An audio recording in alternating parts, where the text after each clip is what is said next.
Welcome to Revitalize and Replant with Mark Clifton, where we equip pastors to take their churches from declining to thriving by pointing them to a new future and a new hope. Join us weekly for encouragement and practical advice in your pastoring journey. It is Revitalize and Replant with Mark Clifton. There's Mark Hallock. I'm Dan Hurst. Kyle Bierman sitting down at the end of the table. We are at Midwestern Theological Seminary. Yes. Theological. We're in their library. Yes. Because the Spurgeon Library is being used for something else. I think Spurgeon's using it today. It's his library. Yeah. And so they let us use this room in the regular library to do our podcast. But we just want you to know we're not eating in here. You're not allowed to have cookies in here. We're not and who allowed, brought in a tray of cookies? We're not allowed. I went across the street to Sam's Club, and I bought the biggest tray of cookies Sam's Club has. It took two people to carry it in. And we set it in here in this room, and this sweet young girl who works here at Midwestern opened the door, and she said, "I'm sorry, but you can't eat in here." I said, "We're not going to eat. We're just going to look at him." Sweet girl, very nervous. So we're not eating. We're just looking at him. Okay. All right. And when she walked away, she walked away, she said, "Old people." Old people, yeah, old people, which is what we're talking about today. That's what we're talking about today. Right. They're just, they have the minds of their own, don't they? And sometimes. Let's talk a little bit about this principle of senior adults or senior saints, whatever you call them in your church. I was reading a census report, just actually a week before last. It used to say that the fastest growing demographic in America right now is the 60 plus. Some people say 55 plus. That's not exactly right now, because now what we're finding is that group is growing as fast as the other fast-growing group, which is the 25 to 40-year-old group. So those two groups are growing equally in numbers as fast, and which is interesting, because we're putting our priorities in most churches in millennials or youngers, which we should. Let's be honest. We've got to reach families. We've got to reach children. But in the process of doing that, and whether it's because of resources or logistics or staffing, whatever, we've tended to kind of forget about that 55, 60 plus group. Well, and most of the time when you think of dying churches and declining churches, which is what most of us are dealing with in this podcast, we think, well, it's a church full of old people. And frankly, often it is. There are no children, there are no young people, it's old people. But here's the deal. Fewer old people than there were 20 years ago. Exactly. I mean, that's the issue. Yep. So Thom Rainer pointed out something really important from some recent research. So you've got your pen and pencils ready. Write this down. In the year 2000, 60% of individuals over the age of 65 were active in church. So 25 years ago, if 60% of all people over the age of 65 were active in worship, in church. Active. Yeah. Today, that number has dropped to 45%. So what we've seen in 2 decades, is basically a drop of 15 points in active people who are active in church over the age of 65. Yeah. So the reality is that's significant. It's a trend that's not good. That's basically, right. Older adults are less. We find that. Look, I find that very counterintuitive. You look at our dying churches, you think, well, there's older adults everywhere. No, there's not. That's right. There's fewer now than there used to be. And it's not, and because older adults are not staying engaged in church. Right. That's the point. You're losing older adults. Yes, you've got to reach young people, but what are we doing about losing older adults? We're losing them in our churches. And the numbers don't lie. And the trend is not good. We are not gaining in older adults. That's the point. Right. You got older adults in your community who are lost, who don't know Jesus. We're not seeing them come to Christ. We're not seeing them come to our churches. In fact, we're seeing the older adults we have silently go away. And we're going to talk about that here in this article. I think it's really helpful to listen to about how we are losing older adults. I know some of you are thinking, that's not my problem. I need younger adults. Well, you need both. Yep. That's right. But let's talk about what's happening with older adults and why this 15% drop in church attendance in older adults over the age of 65. Number one, sometimes it's just basic mobility and health. Yeah. Driving at night, particularly, it makes them feel like they can't be engaged in the church activities anymore because they can't. If anything's at night, they don't feel like they can get out at night. Hearing decline. look, when you get to a man, men lose your hearing. End of story. Yeah. I went to the ear doctor not long ago, and my hearing's going away. And I said, is that something to worry about? And they said, well, how old are you? I'm 65. Nope, that's pretty normal. You're going to lose your hearing. So you see a lot of men in your church, they don't really hear what you're saying anyway. I mean, can I share something personal? Go for it. So this past Thanksgiving, which wasn't long ago, right? My dad's 80 years old. Okay. We had to move him. He wouldn't care if I shared this. We had to move him into assisted living this summer. That was a big deal. It's been hard. Yeah. Leaving his home of 40 years and memories. And so we were going to go spend Thanksgiving with my brother, his wife. So this is up in Casper, Wyoming, where I grew up. And then my sister and everybody. Well, the morning of Thanksgiving, my dad's hearing aid, because he's deaf in one ear, and so everything's in this, and it broke. And my dad is a people guy, and he's just like, I can't hear. He goes, if I go there, it will not be pleasant for me or any. And my heart broke. Yeah. Because I know how much that would mean to him. But I'm just saying this is a real thing. Yes. And it's like I'm experiencing it firsthand. It's not like, I'll toughen up, whatever. He's like, no, you don't get it. I cannot hear. Right. And it's very difficult. So. And you remember that people who cannot hear cannot respond. Exactly, And right. So immediately there is a disconnect. Yeah. And I mean, years ago we used to think that people who couldn't respond like that there was a mental issue. Yeah. And we treated them that way. Right. And that happens in churches also. They can't hear. There must be some cognitive problem. Right. Which is really dangerous. But it does happen in churches. Well, it does. And again, even at my age, in 66, I go to a restaurant now. I go out with my team. I have a wonderful team I get to serve with. And you all half my age or a third my age, and we're at a loud restaurant. You guys are carrying a conversation. I cannot understand a word you're saying. Yeah. And it's so frustrating. Yeah, totally. I don't want to say, hey, I can't hear you, so I pretend like I do, but it's frustrating. I'm not comfortable there. That's right. So one of the reasons you see some senior adults drop out is they can't see the way they used to see. Yep. They can't hear, especially the men, but the women too. They can't hear. They can't hear the conversations. They can't hear your sermons particularly very well. Yeah. All those kinds of things. And then sometimes it's mobility issues. A lot of our churches built in the mid-century or prior to the mid-century, we got stairs everywhere. There's a stairway to get in. Oh, we have a chairlift. Well, how? Yeah. Really? You want me to get in line and take that? I mean, I'm grateful you have a chairlift. I'm grateful you do. But after a while, sometimes senior adults say, I'm tired of being treated this way. It can be embarrassing. It's embarrassing. I know. It's That's humbling. Right. I got to wait in line to ride the chairlift. Just a half of... I know. Sometimes, guys, it's 7 steps. It's a half. A lot of churches are built halfway up, halfway down. You walk in, you got to go halfway up to the sanctuary, halfway down to the fellowship hall. So you got to get in this chairlift for 6 stairs every time you go to church. The mobility of it, it becomes a problem. And so basically just health and mobility. And we're going to talk in the next podcast, not this one, the next one, how to deal with that. But guys, you need to be aware of that. Yes, that's right. All right. Number 2, why they don't hang around, why they're leaving. You got a Hallock? I don't. You actually. don't? I don't. Can we edit that out? What happened? I'm looking at this. Yeah. Huh? So here we go. So what? I got it for you. The loss of peers. Oh, okay. I'm sorry. I didn't know you weren't ready. Well, no. I like lists. Okay. Okay. I like numbered lists. Okay. Let's stop the tape and start this all over again. Oh, no. I'm sorry. No, Mark now you wasn't sense ready. what we have to deal with, Hallock. I mean, I heard you, but I'm sorry, Mark. But there's that second point, though, is the loss of peers. The fact of the matter is they're losing their friends. Yeah. And they're not making old friends anymore. Well, what happens is they go to Sunday school, right? They go to that same Sunday school class, and there used to be 9 people in there, or 10. And then there were 7. Yeah. And then there were 5. Yeah. And now there's 4. And it's like, I can't do this anymore. Yeah. I miss these people. They're dying off, and I don't want to go. It's like Agatha Christie, the last man, and then 10 little Indians. Now they're, now there's none, kind of thing. My dad... Does any of that make sense? Yes. Agatha Christie?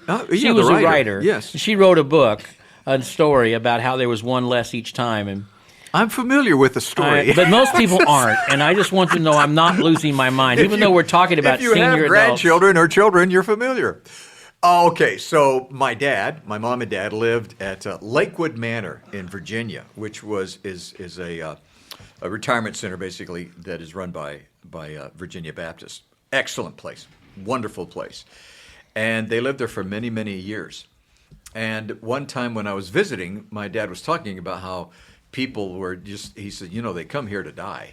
That was the attitude. And I mean, it was kind of disconcerting to hear him talk that way. But he said, that's what happens. People come here to die. And he said, I get to know these people and they die. And then I get to know these people and they die. And he says, I'm beginning to think I'm the common denominator. And he said, I'm having some problems with that.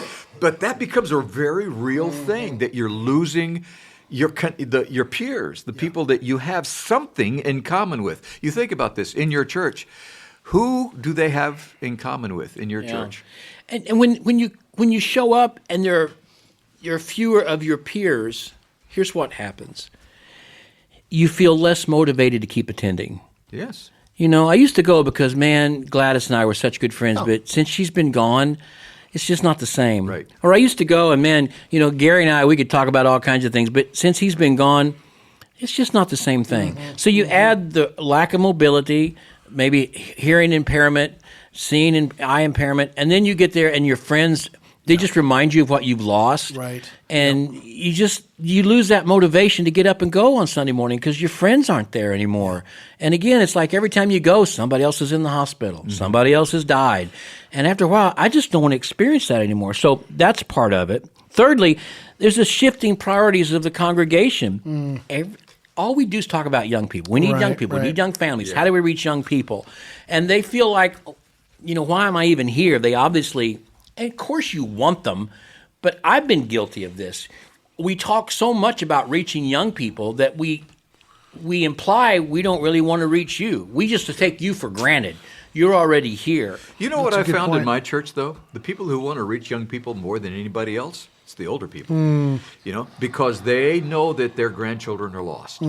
They know that their neighbors are lost. They have a burden for them. They have an evangelistic attitude that we need to harness. Right. And that's passion if you get down to it. Yeah, and we'll talk about that when we talk about how to kind of dig into them. But basically what happens here is they hear all kinds of events we're going to have for children, for young people, for young families, for youth. And the only events we maybe have for senior adults are where we treat them like they're 9-year-olds or 7-year-olds. We're going to put you on a bus, which is okay. We're going to take you around and show you the Christmas lights. We're going to take you around and show you the fall leaves in the trees, or take you to some place for a dinner. That's not really, we don't talk about how we're going to have something to help you understand how to deal with grief and loss in your family, how to deal with prodigal children, how to deal with caring for a loved one who has dementia.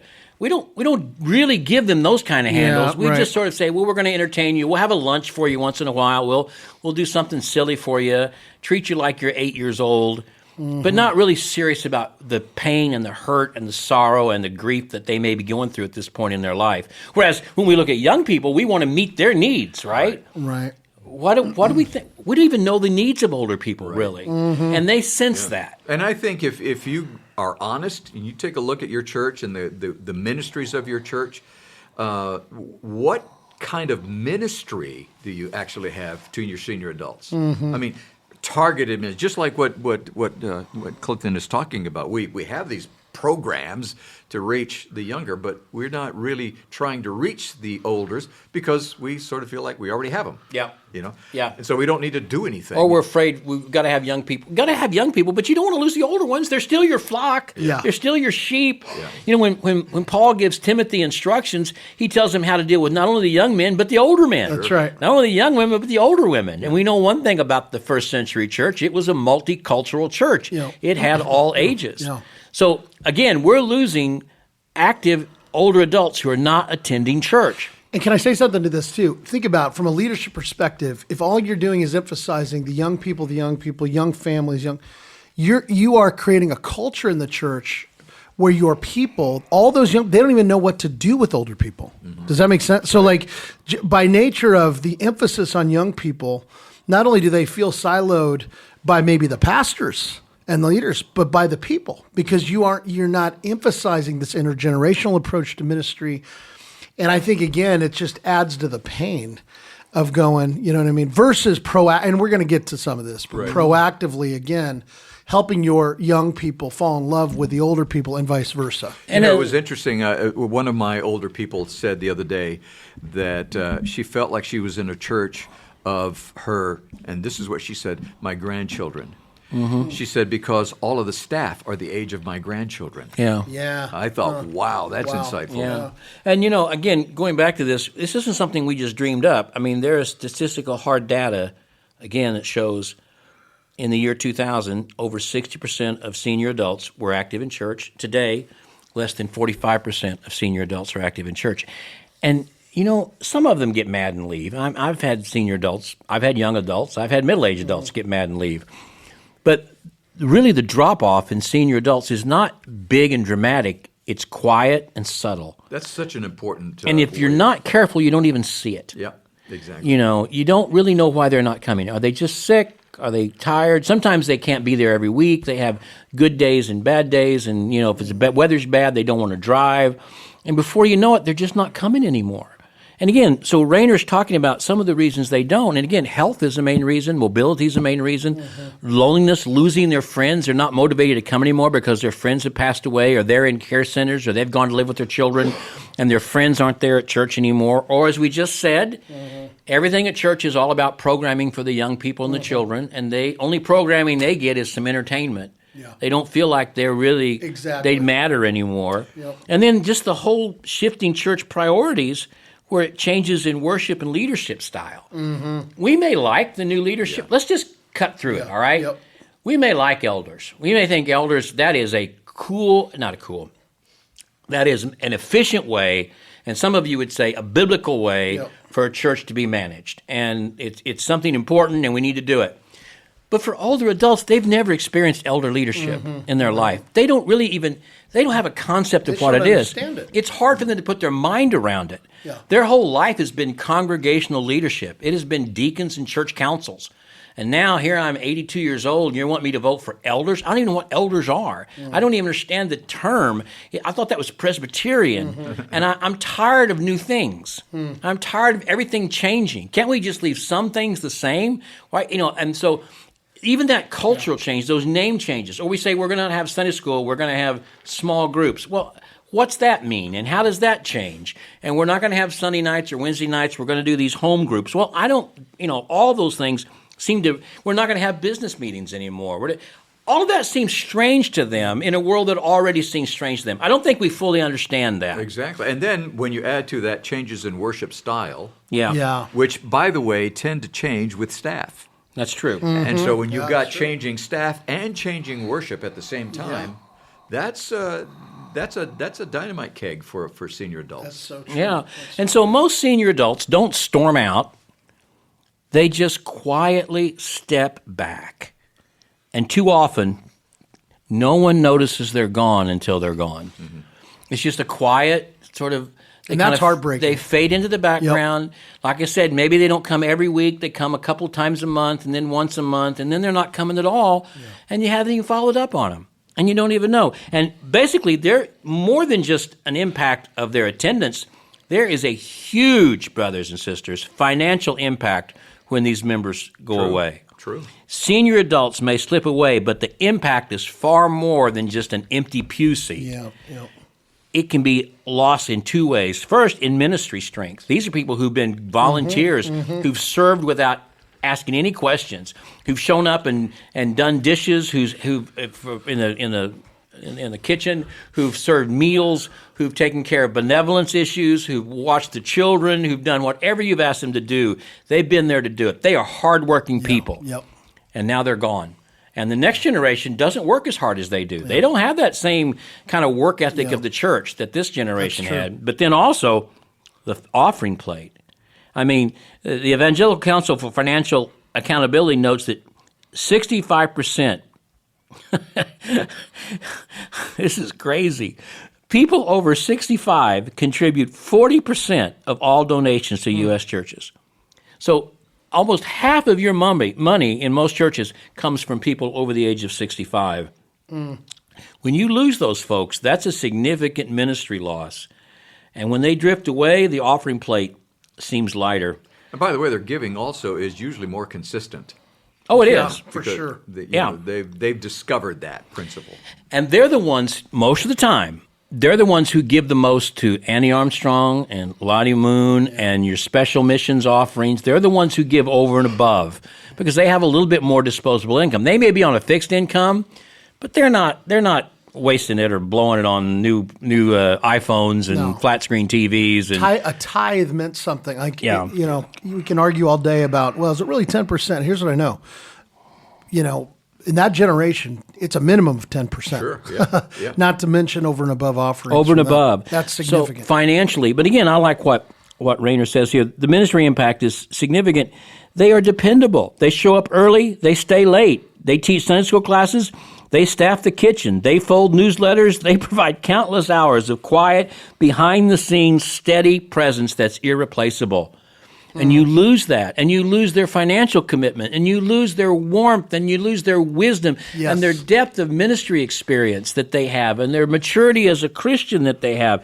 You lose, this is so important, you lose their prayer support. Many of our senior adults are some of the greatest prayer supporters we could ever have. They've got a whole lifetime Amen. That's of understanding the power and the ministry of prayer, and you lose that.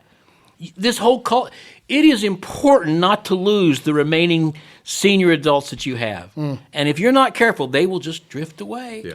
Yeah. For the reasons we've just said and for some other reasons as well. They feel disconnected to the church culture. They don't understand the worship style. They don't understand the church organization. Their friends are no longer there. Mobility becomes a problem. They can't hear as well. All of those kinds of things. And sometimes, be careful. I had a guy not long ago who came up to me. I was getting ready to preach. And he said, I said, how's your wife? Because she's been really struggling. And he said, doctor says it's going to be 2 weeks to a month. Been married 60 years. I mean, could you imagine the pain that he's going through and what it's going to be like for him to come to church without her? Right. I mean, he is set by her 60 for 60 years, and now he's going to, the pain of her not being there. I don't think we fully comprehend what some of these older adults are going through, this change in their life, and we just act like, well, they're always going to be here, and they're just going to complain if we change something. Yeah. And it's no wonder. I'm surprised we haven't lost more than 15% in attendance. But we've lost at least 15%, and it's increasing. And we can't lose these people. They matter to the kingdom. Yeah. They matter to the church. They matter to Jesus. Amen. They need to matter to us. That's so, Hurst, Well, next episode? We're going to talk about some things that you can do in your church that will rescue, if you will, your senior ministry, and things that you can do, practical things that you can do that will make an immediate impact on your senior adults, and ways that you can kind of recover. I hate to say recover those losses, but that's really what needs to happen. All right. Thank you so much to Midwestern Seminary for allowing us to use this room in the library where you can't eat. And we're not eating. Not that we are. Not that we would do that. But thanks to them, no, seriously, we really do appreciate them. And thanks to North American Mission Board for making this possible. And we'll see you next time with another scintillating, exciting episode of Revitalize and Replant with Mark Clifton. Sinful episode. No, I didn't say that. All right. Thanks for joining us today on Revitalize and Replant. This podcast is brought to you by the North American Mission Board, where we help dying or struggling churches regain health for the glory of God and the good of their communities.